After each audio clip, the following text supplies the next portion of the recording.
Bueno, queridos estudiantes, vamos a continuar con nuestra tercera sesión virtual. La tercera y la cuarta sesión virtual van a estar destinadas a los conceptos de etnocentrismo y relativismo cultural para comprender cuál es la transformación cultural que ha surgido en el último tiempo. Y la misma dinámica, les voy a dejar material de apoyo para la lectura guiada. Les voy a dejar también algunas preguntas para reforzar el conocimiento y el contenido de lo que estoy hablando y una actividad, posiblemente una actividad evaluada para profundidad del mismo contenido material. Eh, y vamos a comenzar. Para esta segunda sesión, entonces, comenzaremos a comprender cuáles son las transformaciones culturales que ocurren en las sociedades, ya que es común escuchar a personas que son mayores a nosotros, ya sean familias, vecinos, profesores, representantes públicos, locales, nacionales, mencionar o hablar constantemente sobre lo cambiada que se encuentra nuestra sociedad hoy día, ¿cierto? Nuestra cultura hoy día. Estas transformaciones culturales se van a entender, se van a comprender también como la asimilación por parte de la sociedad de nuevas conductas o de nuevos patrones de conducta, ya sean de carácter social, económico, entre otras, siendo entonces un fenómeno que se encuentra, que está experimentado, ¿cierto?, por las sociedades y que se da desde épocas primitivas, o sea, siempre se ha dado, hasta hoy día.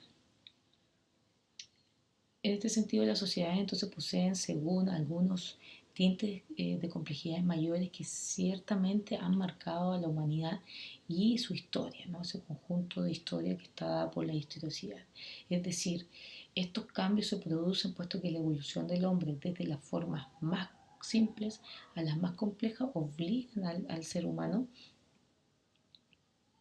obligan a una adaptación cultural que decanta en los cambios de su propia realidad, movidos de igual manera por las necesidades a las que las sociedades se ven envueltas. Por ejemplo, pueden existir sociedades numéricamente parecidas, territorialmente unidas, con características culturales similares como los representantes de los países de Latinoamérica,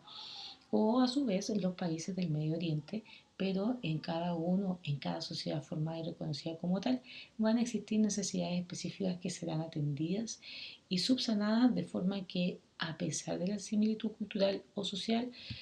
no pueden ser tratadas de forma global, sino más bien de forma particular. En el caso de las políticas públicas que muchas veces son implementadas en nuestro país, las cuales muchas veces no obtienen los resultados óptimos o el impacto social adecuado, que están basadas en las realidades culturales ajenas, por eso no generan un gran impacto, porque son políticas replicadas o traídas desde fuera que no responden necesariamente a nuestra realidad cultural o a nuestro territorio nacional, y aunque mantengan ciertas características con las culturas de origen, no van a ser adaptables, no se van a adaptar, no se van a ajustar justamente por la idiosincrasia chilena que nosotros tenemos. Por lo tanto, las transformaciones culturales representan cambios en la historia, como se dio con la revolución industrial, la tecnología que desplazó a la producción manual, pasando a una más mecanizada, tecnificada y de gran escala, abriendo incluso nuevos mercados económicos internacionales y locales, cambiando de forma trascendental la forma en que las sociedades se relacionaban, incluso culturalmente. Hoy día, el gran cambio que se ha producido en diversas culturas y sociedades se debe al avance tecnológico global, a la globalización, que si bien presenta muchas características positivas, como por ejemplo el acercamiento, conocimiento y traspaso cultural, también afecta de cierto modo a las sociedades más vulnerables socialmente y culturalmente. Aquellas que por número o por falta de oportunidades o por idiosincrasia se quedan atrás de esta constante ola de cambios, de transmutación, de transición mundial. En este punto eh, es importante entonces analizar si los cambios culturales representan oportunidades positivas a las sociedades o si más bien generan problemáticas difíciles de resolver. Es cierto, es verdad que muchos cambios son para mejor, pero otros realmente son necesarios o pertinentes. Aquí entonces debemos detenernos y analizar un momento tanto la forma en que se toman estos cambios, en cómo las sociedades están organizadas, incluso jurídicamente, constitucionalmente, para hacer frente a estos cambios sin perder de vista la propia identidad cultural. En este sentido, para lograr analizar los cambios culturales y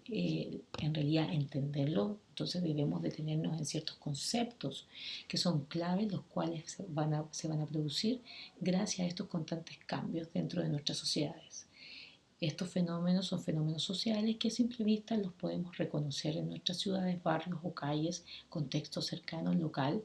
y hablamos del concepto de etnocentrismo y el concepto de relativismo cultural.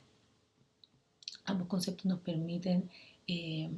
analizar los cambios que se han dado en nuestro entorno inmediato.